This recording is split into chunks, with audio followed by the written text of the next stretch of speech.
The headline is Liverpool in crisis, but their manager, head coach Arne Slot says, I am still the man for the job. Mark Ogden, let's start with you. It's 6 defeats now in 7 games for Liverpool. It was described as a blip in the middle of this run. Is it now a crisis? It was a crisis before it became a crisis in terms of yesterday. Liverpool, that were the champions last season, they run away with the league and they've had a terrible season. I think they're on course to probably be the worst defending champions in Premier League history. I think Jose Mourinho's Chelsea might be the one that hold that record, but that's the kind of form they're showing right now. And it's deep-seated. It's not just a case of the new signings haven't settled in. It's people like Canate at the back. The form has just disappeared. You know, even Van Dijk, who, listen, every time they have a defeat, he comes out and talks about it, but on the pitch, his performances haven't been great. They've missed out at right back. They haven't got a right back, a functioning right back. Obviously, Trent Alexander-Arnold left last summer. So lots of problems have combined to leave them in this situation they're in right now. And yes, they spent over £400 million in the summer, but it's not made them any better. But I think we've all been a bit guilty of focusing on the players they brought in. I think it's also the players they've lost as well, the players that they've let go that they haven't been able to replace. Now, there's a great piece in the Telegraph by Chris Bascombe, Telegraph's Liverpool reporter. Chris has done Liverpool for years and years, and he's seen the highs and the lows. And he's really gone after Alexander Isak. He's basically made the point that people are now missing Darwin Núñez because at least he put some kind of effort in, made some runs, made things happen. Isak's doing none of that. So it just shows you that the players that have gone are being missed, their contributions being missed because the players that have come in haven't stepped up. And certainly Isak is one of the players that hasn't stepped up versus another one. So, yes, it's definitely a crisis. Jason, it says on that piece there that Slot insists, I am still the man for the job. Mark alluded to it there, the summer spend, close to £450 million. Is Arne Slot's job under threat? Should it be under threat? It has to be eventually, doesn't it? I mean, we talk about crisis. I mean, I've been thinking for quite some time that they're in crisis, actually. I think, you know, I think a lot of people have been almost in denial about it. I think the situation is pretty dire. And, you know, at a club the scale of Liverpool, with their ambition and what they can achieve, then if a manager goes through this run of fixtures, this run of results, then he has to come under scrutiny himself. What's interesting is, went into the summer, Arne Slot obviously winning the league, wanting to put his print on the squad. He talking about maybe we were a little bit fortunate last season, we didn't create enough chances and play more expansive football. So him and Michael Edwards have overseen this massive overhaul of Liverpool. So he can't complain about anything, really. You know, he can't complain about injuries, he can't complain about squad depth. He's overseen this, so he has to take the responsibility for it. Clearly, his job is not under threat right now. But if this carries on, yes, of course his job will be under threat. It has to be. I mean, Liverpool are a huge football club. If it was Manchester United or Arsenal or Chelsea, it would be the same. And especially after the rebuild they've had in the summer. As I say, you know, if this had happened last year, you could say Arne Slot hadn't had a chance. You know, he inherited a squad. He hasn't bought any players. You know, nothing's happened. Nothing's changed. We'd have a lot of sympathy for him. Because it's happened this year, with them being champions and having that massive overhaul, the scrutiny has to be on him. Damn, can I just jump in on that? Obviously, talking about Slot and the pressure that he's under. In the summer when they made all these signings, spent all this money and brought Isak and Ekitike in, the praise being lavished on Richard Hughes and Michael Edwards was huge. Yeah. But now it's going wrong. It's Arne Slot's position on the line. Well, you know, how much does Arne Slot, you know, influence? I think all three of them have to do it. But the focus only comes on the guy that's... Because he's standing in front of the camera. Exactly. That's the thing, he's the manager. And I do wonder how much of that recruitment was down to what he wanted, because obviously he wanted a centre-half and they didn't get one. But it's almost like they went all Real Madrid. We've won the league where one of the biggest clubs in the world, well, let's sign all these superstar players. And they threw away the formula that's worked for so many years, and now the manager's, you know, position is on the line because of what happened behind the scenes. And how significant that Margay deal not going through. I mean, obviously it's easy with hindsight, but I think even at the time, it was a slightly strange window, the prioritising of it. It was also a lot of churn for a team that just won the league. And you might say, well, that's good, that's progressive, we're not resting on our laurels. But it was a lot. And it felt like he wanted to almost make his mark. It all happened back to front because we're used to managers coming in and often in their first summer they'll make a lot of signings or make a lot of changes. He actually didn't. You know, that his first summer window, there weren't a lot. It was kind of Klopp's group, which then won the league. And then there's been all sorts of change. And I do think, you know, players like Trent going, Robertson's not quite what he was. You know, if you think how important those two fullbacks were to the teams that were winning the league and the Champions League, they were absolutely pivotal. That is a lot of change in one summer. And, you know, Slot might argue, well, you know, that takes time. The problem is, as the champions, you're not going to get that time. And, you know, Mark, you mentioned that Mourinho season, which is kind of the benchmark for a terrible title defence. Well, Mourinho was gone by that December, which would have seemed similarly impossible going into that season as it would have done, you know, to think that Slot's under pressure now. This might be controversial, but I think, looking at it, I think they wanted to almost move on from Klopp's team, and they almost wanted to put their own stamp on it, that they wanted their own team. That team that won the league last season was Klopp's team. They won it with Klopp's team. And it's almost like Michael Edwards, Richard Hughes, Arne Slot once said, now we're going to have, this is our Liverpool now. And they've almost tried to move it on, as Charlie says. I think they moved it on. We all expected them to make a lot of signings in the summer, but not when it kept going and going and going. You're thinking, wow, when is this going to stop?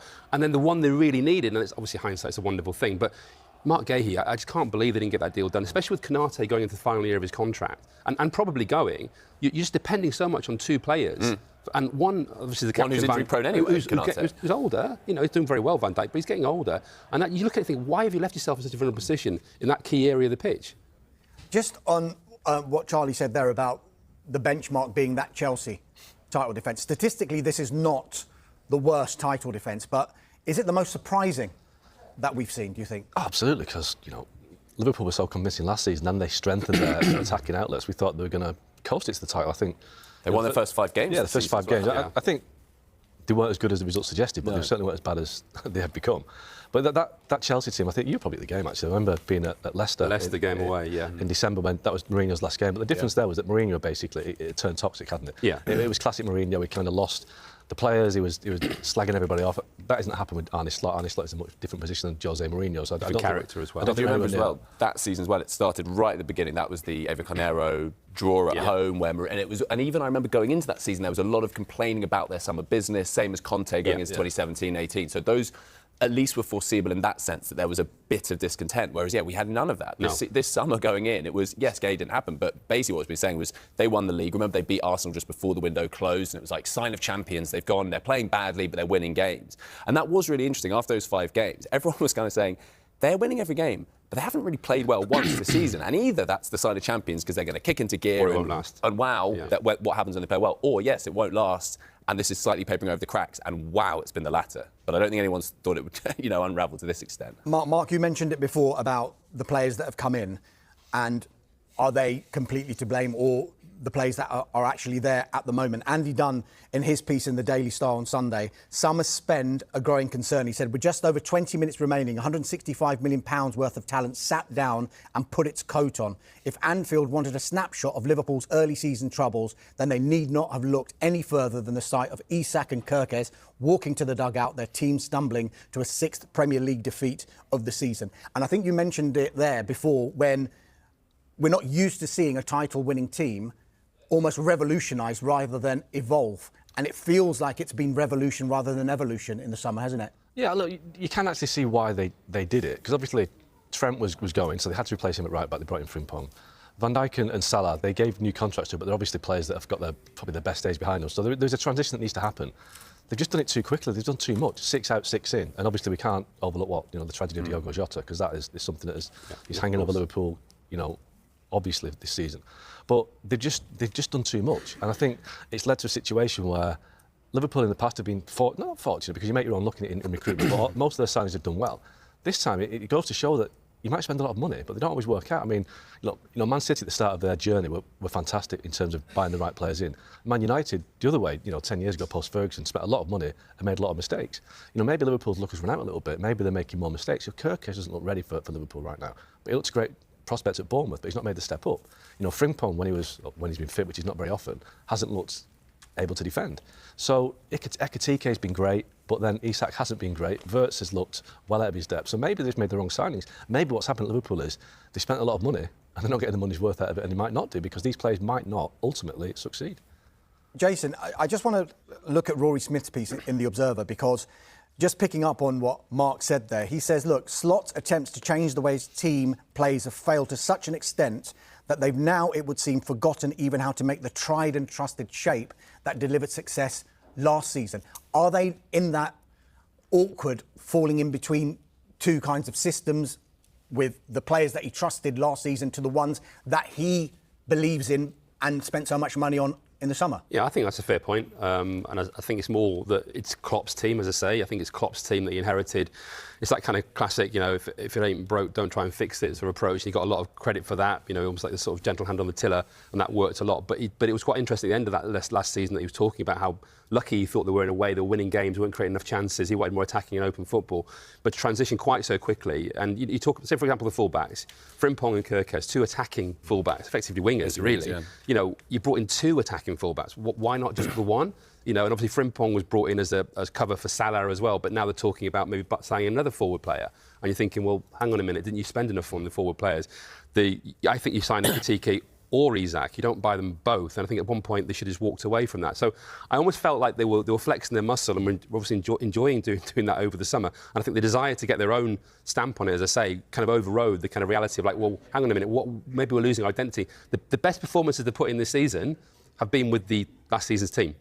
Let's be honest, they've been the best performances, and that says something. You've got a very strong group of players there who are probably also wondering what's going on. They're probably wondering why we're changing quite so quickly, and that's caused a bit of instability as well. So you've got these two centre-halves. So look at it, I'm not a coach, but you've got these two centre-halves, Konate and Van Dijk, and two flying full-backs, and you just leave them exposed all the time. It's like, from the very first game of the season. Isn't it kind of obvious? Remember they beat Bournemouth? I was there. Yeah, and it was like, You're looking at it thinking like, you're flying forward, there's so much space in behind. Semenyo was running in behind every time. You're thinking like, I'm not a coach. Yeah, I'm not a coach, but I can see that.